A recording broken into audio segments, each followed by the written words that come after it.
Today we're going to be ranking some study techniques, so let's get it. First of all, we got the mind mapping. So basically you just sit there and draw branches and colors and arrows, and it feels productive because it looks organized, but research on learning shows it doesn't reliably improve long-term recall unless it's paired with active recall, active testing. It's mostly just restructuring notes, not like strengthening memory. So for that reason, it's going straight into trash.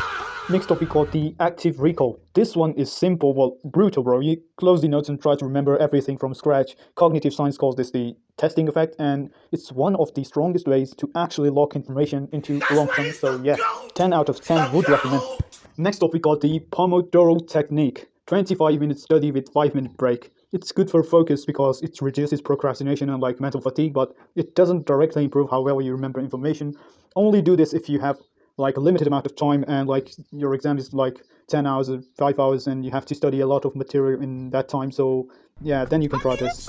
So it sits in the meh tier list. Now, spaced repetition. Instead of cramming, you review information and increasing time gaps. This works because your brain strengthens memories more when it's forced to almost forget, then recall again. That spacing effect is heavily supported in psychology research, so yeah, 10 out of 10 would recommend. Try it one time, you'll never stop doing it.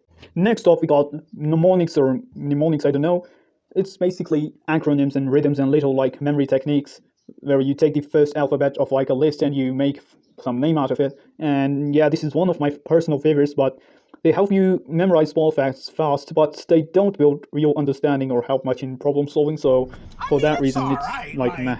Next up, we got the retrieval practice. Basically, it's kind of similar to active recall. This is basically forcing your brain to pull information out again and again. Studies show it improves long-term retention way more than rereading ever will. So it goes into the solid tier list. Next up, we got the study rotation or subject rotation. Switching subjects every few minutes feels like multitasking productivity, but in reality, your brain never stays on one topic long enough to build deep in coding, which weakens learning efficiency. So yeah, this is going straight into trash.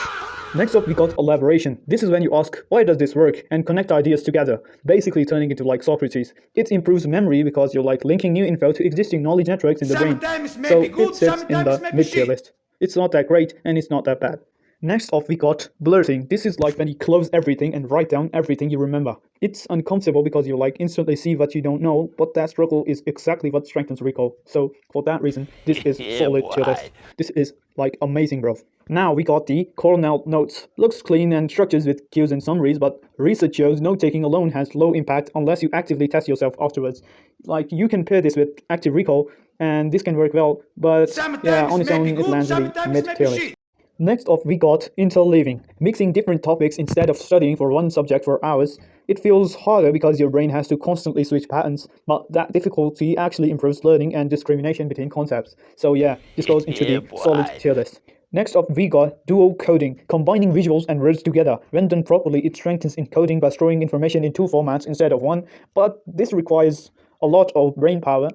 So for that reason, it's going into the mid-tier list. Now we have teaching others. This is great because you try explaining a topic like you're teaching someone else. This forces your brain to simplify and organize knowledge, which exposes gaps instantly. So this is going straight to the solid tier list. Next up, we got the SQ3R method. Survey, question, read, recite, and review. It sounds structured, but research doesn't show it performs better than the simpler methods like the retrieval practice, and it takes way more time. So yeah, this is going straight to trash. Now we have the error log method. You write down mistakes and review them again and again. This works because it targets weak memory traces directly instead of restudying everything blindly. So it sits in the solid tier list.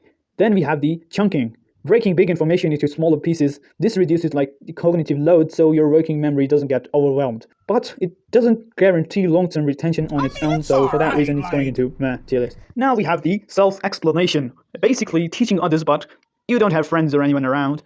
In this method, you explain your thinking while solving problems step by step. This improves understanding because it forces deeper processing instead of surface memorization, so it goes into the mid-tier list. Now we have the Leitner system or Leitner system. Flashcards sorted by how well you know them. It's basically spaced repetition in physical form, and when used properly, it's very effective. So yeah, this goes into the mid-tier list. Next up, I have one of my favorites, the Feynman technique. You try to explain a topic in the simplest way possible, like teaching a kid. And if you can't, you have found your weak point immediately, which is exactly where learning happens. So for that reason, this is going into the 10 out of 10 would recommend. Now the final one of my favorites, the past paper practice. Real exam questions under real-time pressure. This combines retrieval practice application and stress stimulation, which makes it one of the closest things to an actual exam performance training. So yeah, 10 out of 10 would recommend. So yeah guys, that was the tier list. Let me know down in the comments what you think I did wrong, and yeah, like and subscribe and share, and yeah, see you next time. Also, let me know, do you want the AI voice or this voice?